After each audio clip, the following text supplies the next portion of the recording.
हाँ जी दोस्तों, थोड़ा स्वागत है यूट्यूब चैनल तो नਵੇਂ सब्सक्राइब जो कर लो, वीडियो लाइक कर दिया करो, शेयर कर दिया करो। ਅੱਜ ਜਿਹੜੀ ਲਿਸਨਿੰਗ ਹੈ ਇਹਦੇ ਵਿੱਚ 1 to 10 ਤੱਕ ਜਿਹੜੇ ਕੁਐਸਚਨਸ ਆ ਬਲੈਂਕਸ ਆ, ਇਹਨਾਂ ਦੇ ਆਨਸਰ ਹੁੰਦੀ 1 ਵਰਡ ਔਰ ਨੰਬਰ ਦੇਣੇ ਆ। ਨੈਕਸਟ ਪਾਰਟ 2 ਜਿਹੜਾ ਹੈ ਇਹਦੇ ਵਿੱਚ 11 ਤੋਂ ਲੈ ਕੇ 15 ਤੱਕ ਜਿਹੜੇ ਕੁਐਸਚਨਸ ਆ MCQ ਆ, ਤੇ ਨੈਕਸਟ ਜਿਹੜੇ ਕੁਐਸਚਨਸ ਆ 16 ਤੋਂ ਲੈ ਕੇ 18 ਤੱਕ ਮੈਥ ਦੀ ਇਨਫੋਰਮੇਸ਼ਨ ਟਾਈਪ ਆ। 99 20 ਇਹਦੇ ਵਿੱਚ A ਤੋਂ ਲੈ ਕੇ E ਤੱਕ ਆਪਸ਼ਨ ਦਿੱਤੀਆਂ ਹੋਈਆਂ, ਇਹਨਾਂ ਵਿੱਚੋਂ 2 ਆਪਸ਼ਨ ਜਿਹੜੀਆਂ ਚੂਜ਼ ਕਰਨੀਆਂ। ਨੈਕਸਟ ਪਾਰਟ 3 ਜਿਹੜਾ ਇਹਦੇ 21 ਤੋਂ ਲੈ ਕੇ 24 ਤੱਕ ਜਿਹੜੇ ਕੁਐਸਚਨਸ ਆ MCQ ਆ। ਨੈਕਸਟ 25 ਤੋਂ ਲੈ ਕੇ 30 ਤੱਕ ਬਲੈਂਕਸ ਆ, ਇਹਨਾਂ ਦੇ ਆਨਸਰ ਦੇਣੇ ਓਨਲੀ 1 ਵਰਡ। ਇਹ ਟੇਬਲ ਬਣਿਆ ਹੋਇਆ। ਤੇ ਨੈਕਸਟ ਪਾਰਟ 4 ਜਿਹੜਾ ਇਹਦੇ ਵਿੱਚ 31 ਤੋਂ ਲੈ ਕੇ 40 ਤੱਕ ਬਲੈਂਕਸ ਆ, ਤੇ ਇਹਨਾਂ ਦੇ ਆਨਸਰ ਦੇਣੇ ਓਨਲੀ 1 ਵਰਡ। ਤੇ ਚੈਨਲ ਤੇ ਨਵੇਂ ਸਬਸਕ੍ਰਾਈਬ ਵੀ ਕਰ ਲਿਓ, ਵੀਡੀਓ ਲਾਈਕ ਕਰ ਦਿਆ ਕਰੋ, ਸ਼ੇਅਰ ਕਰ ਦਿਆ ਕਰੋ। ਸਾਰੇ ਕੁਐਸਚਨ ਚੰਗੀ ਤਰ੍ਹਾਂ ਰੀਡ ਕਰ ਲਓ ਤੇ ਲਿਸਨਿੰਗ ਜਿਹੜੀ ਆਪਾਂ ਸਟਾਰਟ ਕਰਦੇ ਹਾਂ।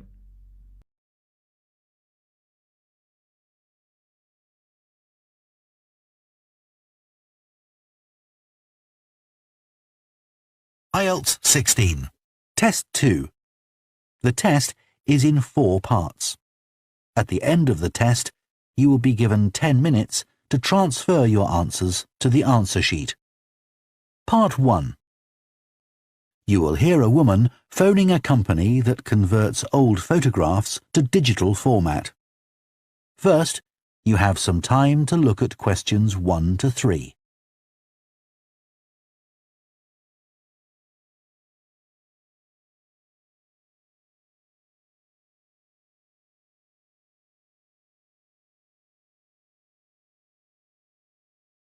Now listen carefully and answer questions 1 to 3.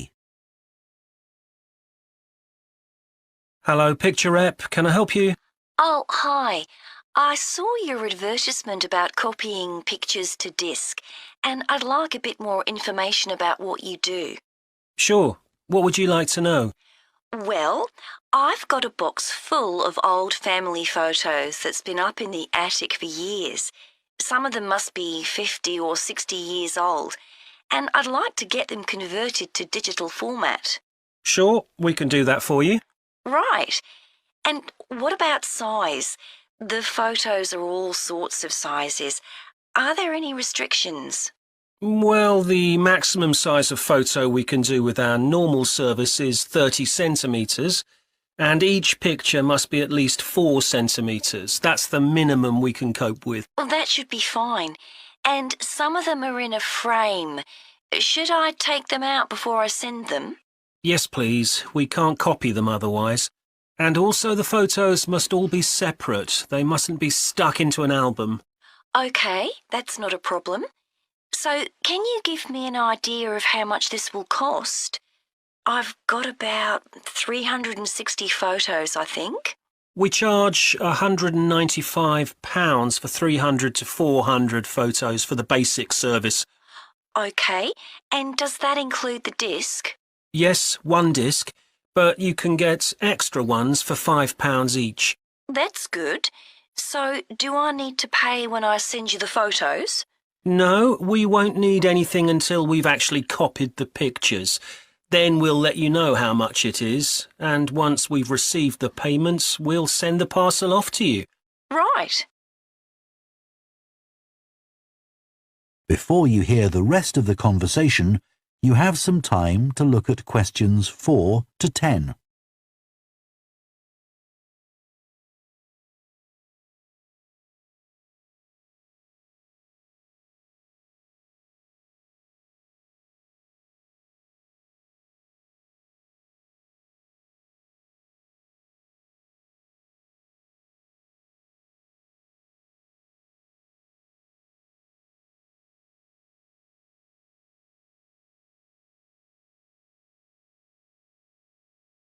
Now listen and answer questions 4 to 10.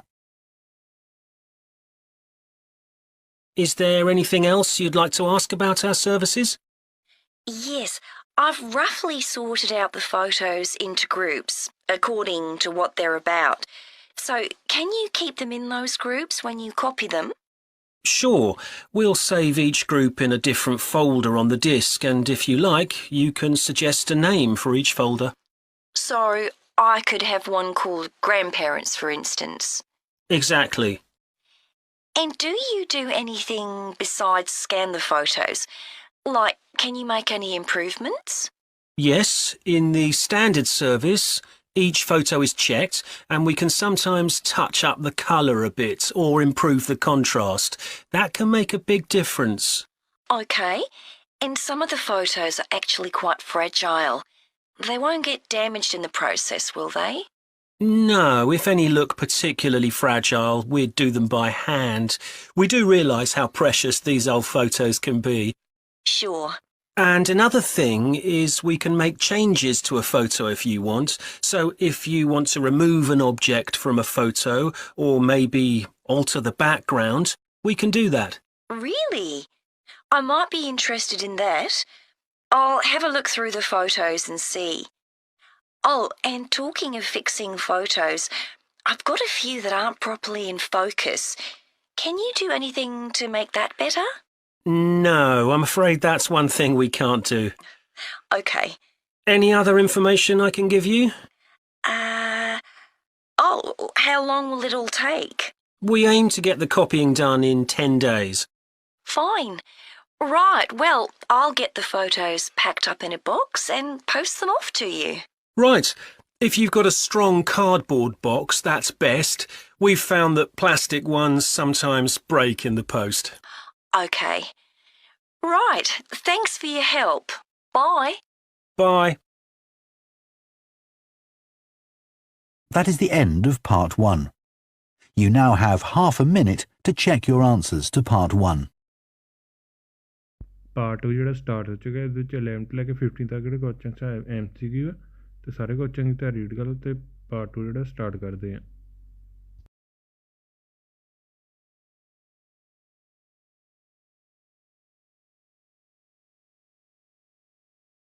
Part 2. You will hear a head teacher talking to parents of pupils about changes at the school. First, you have some time to look at questions 11 to 15.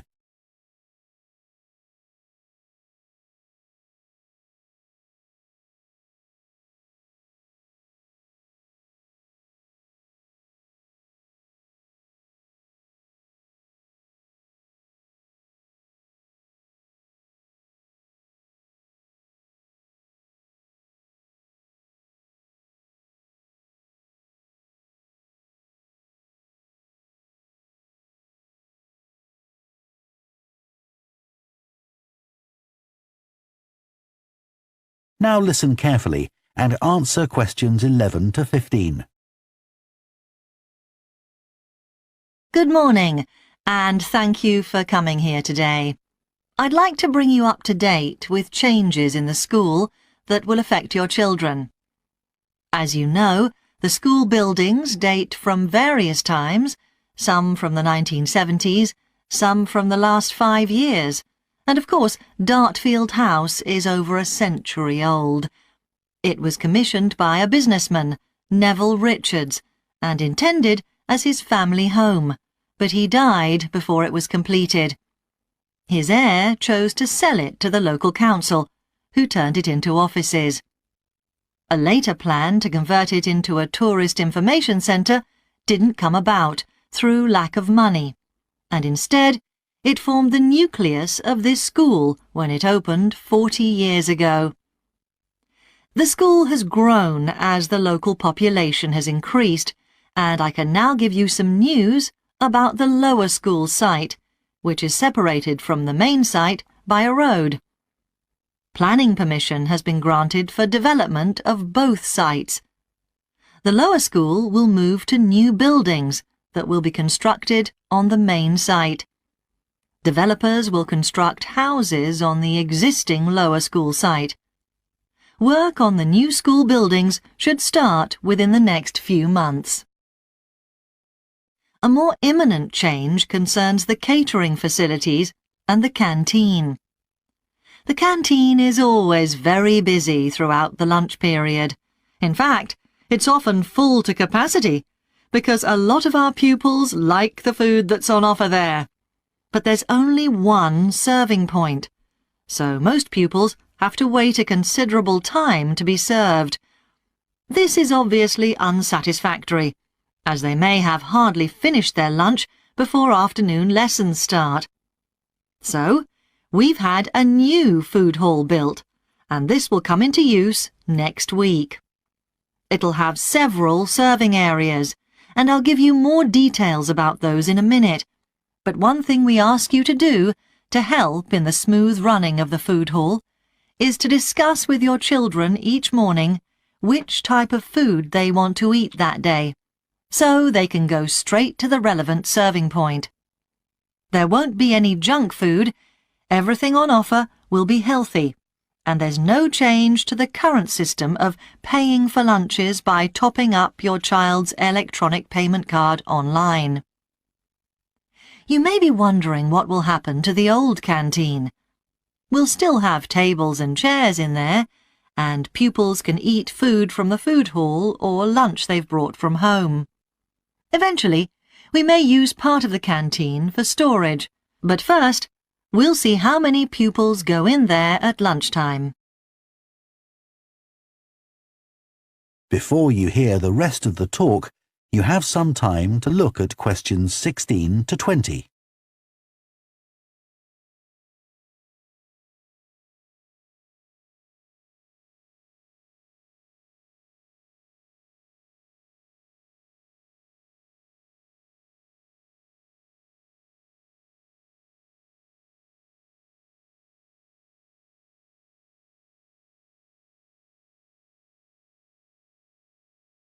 Now listen and answer questions 16 to 20. OK, back to the serving points in the food hall, which will all have side dishes, desserts and drinks on sale, as well as main courses. One serving point we call World Adventures. This will serve a different country's cuisine each day. Maybe Chinese one day and Lebanese the next. The menus will be planned for a week at a time, so pupils will know what's going to be available the whole of that week. Street life is also international, with food from 3 particular cultures. We'll ask pupils to make suggestions, so perhaps sometimes there'll be food from Thailand, Ethiopia and Mexico, and then one of them will be replaced by Jamaican food for a week or 2. The Speedy Italian serving point will cater particularly for the many pupils who don't eat meat or fish. They can be sure that all the food served there is suitable for them. There'll be plenty of variety, so they shouldn't get bored with the food. OK, that's all on the new food hall. Now, after-school lessons. These are very popular with pupils, particularly swimming. In fact, there's a waiting list for lessons. Cycling is another favourite, and I'm delighted that dozens of pupils make use of the chance to learn to ride in off-road conditions. It means that more and more cycle to and from school every day. As you know, we have a well-equipped performance centre, and we're going to start drama classes in there too. Pupils will be able to join in just for fun, or work up to taking part in a play. We hope to put on at least one a year. We already teach a number of pupils to use the sound and lighting systems in the centre, and a former pupil has given a magnificent grand piano to the school, so a few pupils will be able to learn at the school instead of going to the local college, as many of them do at the moment. That is the end of Part 2. You now have half a minute to check your answers to Part 2.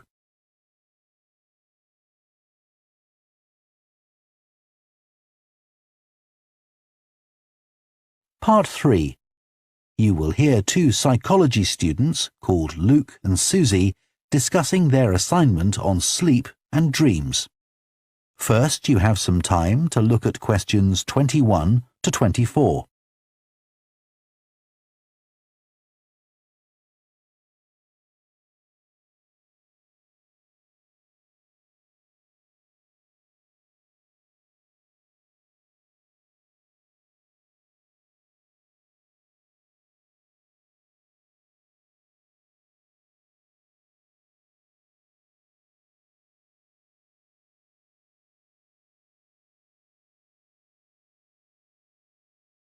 Now listen carefully and answer questions 21 to 24. So, Luke, for our next psychology assignment, we have to do something on sleep and dreams. Right. I've just read an article suggesting why we tend to forget most of our dreams soon after we wake up. I mean, most of my dreams aren't that interesting anyway. But what it said was that if we remembered everything, we might get mixed up about what actually happened and what we dreamed. So it's a sort of protection. I hadn't heard that idea before. I'd always assumed that it was just that we didn't have room in our memories for all that stuff. Me too. What do you think about the idea that our dreams may predict the future? It's a belief that you get all over the world. Yeah, lots of people have a story of it happening to them. But the explanation I've read is that for each dream that comes true, we have thousands that don't, but we don't notice those. We don't even remember them. We just remember the ones where something in the real world, like a view or an action, happens to trigger a dream memory. Right. So it's just a coincidence, really.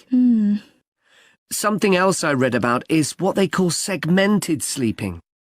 That's a theory that hundreds of years ago, people used to get up in the middle of the night and have a chat or something to eat, then go back to bed. So I tried it myself. Why? Well, it's meant to make you more creative.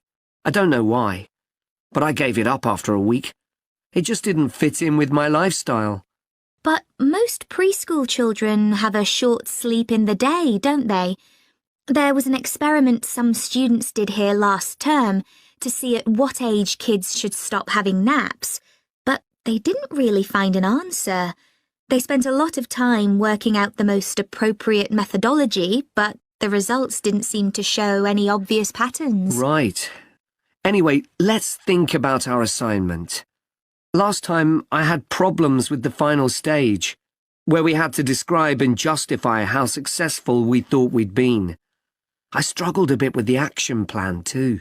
I was okay with the planning, but I got marked down for the self-assessment as well. And I had big problems with the statistical stuff. That's where I really lost marks. Right.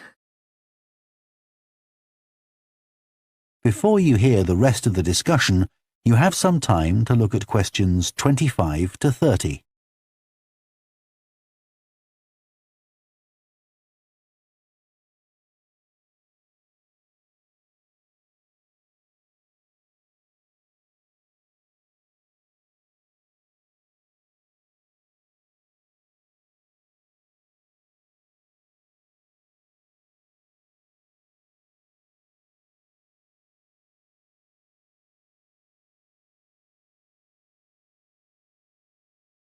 Now listen and answer questions 25 to 30. So, shall we plan what we have to do for this assignment? Okay. First, we have to decide on our research question. So, how about, is there a relationship between hours of sleep and number of dreams? Okay. Then we need to think about who we'll do the study on. About 12 people? Right. And shall we use other psychology students?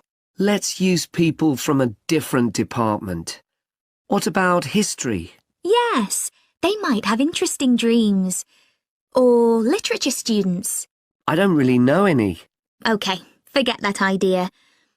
Then we have to think about our methodology. So we could use observation, but that doesn't seem appropriate. No. It needs to be self-reporting, I think. And we could ask them to answer questions online. But in this case, paper might be better, as they'll be doing it straight after they wake up. In fact, while they're still half asleep. Right. And we'll have to check the ethical guidelines for this sort of research. Because our experiment involves humans, so there are special regulations. Yes. I had a look at those for another assignment I did. There's a whole section on risk assessment, and another section on making sure they aren't put under any unnecessary stress. Let's hope they don't have any bad dreams. Yeah. Then, when we've collected all our data, we have to analyse it and calculate the correlation between our two variables. That's time sleeping and number of dreams, and then present our results visually in a graph. Right, and the final thing is to think about our research and evaluate it. So that seems quite straightforward. Yeah. So now let's get started. That is the end of part 3.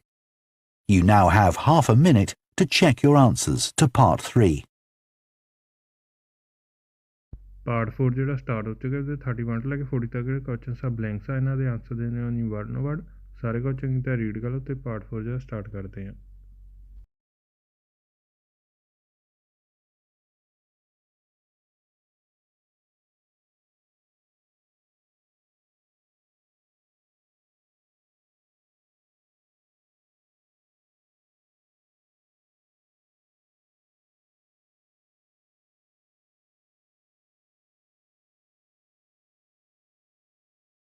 Part 4.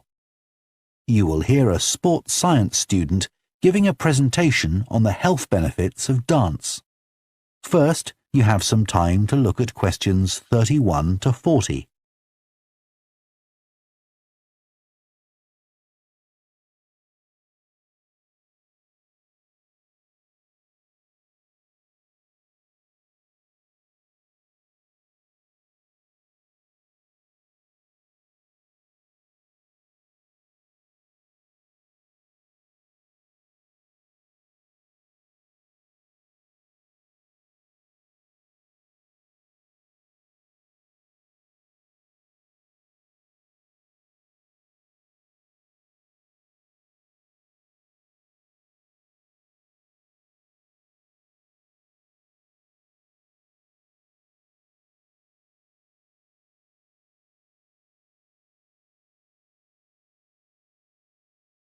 Now listen carefully and answer questions 31 to 40.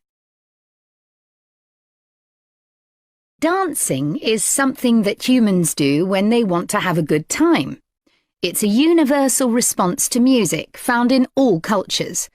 But what's only been discovered recently is that dancing not only makes us feel good, it's also extremely good for our health. Dancing, like other forms of exercise, releases hormones, such as dopamine, which make us feel relaxed and happy. And it also reduces feelings of stress or anxiety. Dancing is also a sociable activity, which is another reason it makes us feel good. One study compared people's enjoyment of dancing at home in front of a video with dancing in a group in a studio. The people dancing in a group reported feeling happier, whereas those dancing alone did not. In another experiment, university researchers at York and Sheffield took a group of students and sent each of them into a lab where music was played for 5 minutes. Each had to choose from 3 options: to sit and listen quietly to the music, to cycle on an exercise bike while they listened, or to get up and dance. All were given cognitive tasks to perform before and after. The results showed that those who chose to dance showed much more creativity when doing problem-solving tasks. Dr. Lovett at the University of Hertfordshire believes dance could be a very useful way to help people suffering from mental health problems. He thinks dance should be prescribed as therapy to help people overcome issues such as depression.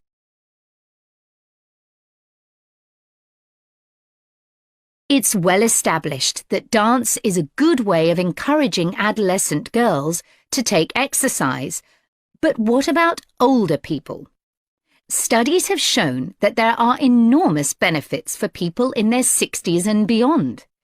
One of the great things about dance is that there are no barriers to participation.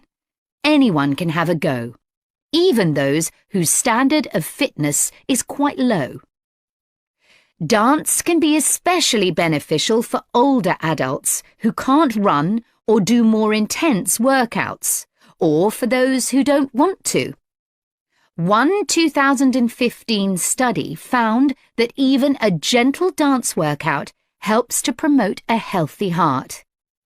And there's plenty of evidence which suggests that dancing lowers the risk of falls, which could result in a broken hip, for example, by helping people to improve their balance.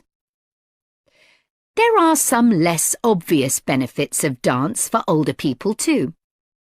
One thing I hadn't realised before researching this topic was that dance isn't just a physical challenge. It also requires a lot of concentration, because you need to remember different steps and routines. For older people, this kind of activity is especially important because it forces their brain to process things more quickly and to retain more information. Current research also shows that dance promotes a general sense of well-being in older participants, which can last up to a week after a class. Participants report feeling less tired and having greater motivation to be more active and do daily activities such as gardening or walking to the shops or a park. Ballroom or country dancing, both popular with older people, have to be done in groups. They require collaboration and often involve touching a dance partner, all of which encourages interaction on the dance floor. This helps to develop new relationships and can reduce older people's sense of isolation, which is a huge problem in many countries.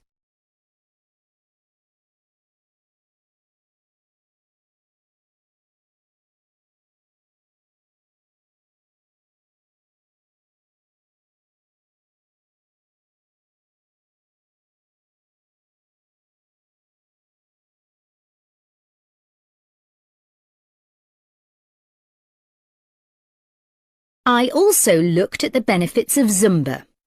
15 million people in 180 countries now regularly take a Zumba class, an aerobic workout based on Latin American dance moves. John Porcari, a professor of exercise and sports science at the University of Wisconsin, analysed a group of women who were Zumba regulars and found that a class lasting 40 minutes burns about 370 calories. This is similar to moderately intense exercises like step aerobics or kickboxing. A study in the American Journal of Health Behavior showed that when women with obesity did Zumba 3 times a week for 16 weeks, they lost an average of 1.2 kilos and lowered their percentage of body fat by 1%. More importantly, the women enjoyed the class so much that they made it a habit and continued to attend classes at least once a week. Very unusual for an aerobic exercise program. Dance is never going to compete with high-intensity workouts when it comes to physical fitness gains, but its popularity is likely to keep on rising because it's such a fun way to keep fit. That is the end of Part 4. You now have 1 minute to check your answers to Part 4.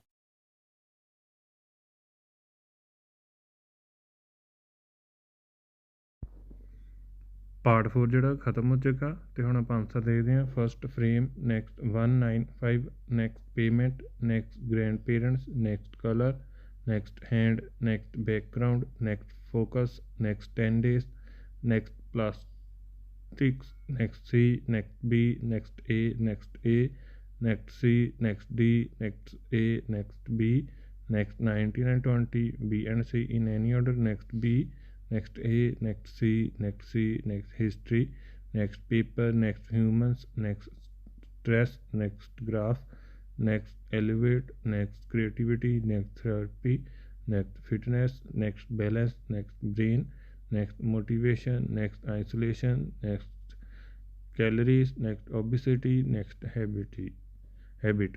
अगर channel ते नमें subscribe जो कर video like कर दे share कर दे। Thank you for watching.